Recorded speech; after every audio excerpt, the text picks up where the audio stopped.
So you are fluent in English, but you don't know when to chime in conversations, especially with your colleagues. You feel like, oh, everyone is chatting, they are talking. It feels like everyone's really enjoying the conversation, but you are kind of just sitting there like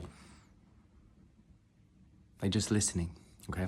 So listening is an important part of the conversation, but also chiming in. So if you don't know this phrasal verb to chime in, it means to join. It means to interject in the conversation. So if you chime in, it's like when you choose your moment when you are going to start speaking, whether it's a question, whether it's a statement, both would be considered chiming in.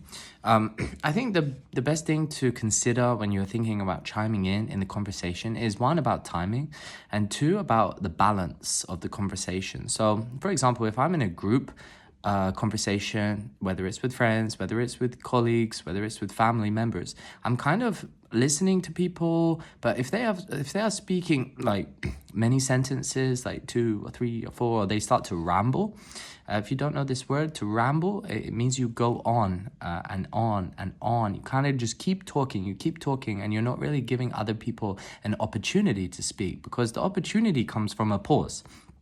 When there's a pause in the conversation, that's when you can chime in, because the other person is giving the other people the opportunity to join in the conversation. Some people, they don't actually pause. They just keep talking, they ramble, they go on. And that's when you actually need to interject. You need to chime in. You actually need to more forcefully say, oh, actually, I didn't think that, or oh, actually that's a good point, I actually wanted to say something about that, or oh, did you really think about that way? So it's like whether you ask a question or whether you ask a statement, it depends on, are you interested in what they are saying? Do you disagree? Do you agree? Do you want to hear more? Or do you want to start giving more about your own opinion? But I like to think about conversation in terms of conversational balance. You know, it should be a two-way street. If something is a two-way street, it means that both sides are speaking equally in a conversation. Sure, it's okay to be 60-40. I think sometimes it's okay to be 70-30, but it shouldn't really be 80-20, okay? So in terms of percentages in the conversation. So in this video today, I want to give you some tips. I want to give you some advice of how you can chime in the conversation, how you can, consider the timing, consider the balance, consider how you can be more involved in conversations. But I think the important thing when you are in these types of conversations and when you are chiming in is when you decide to answer a question or when you decide to give a statement.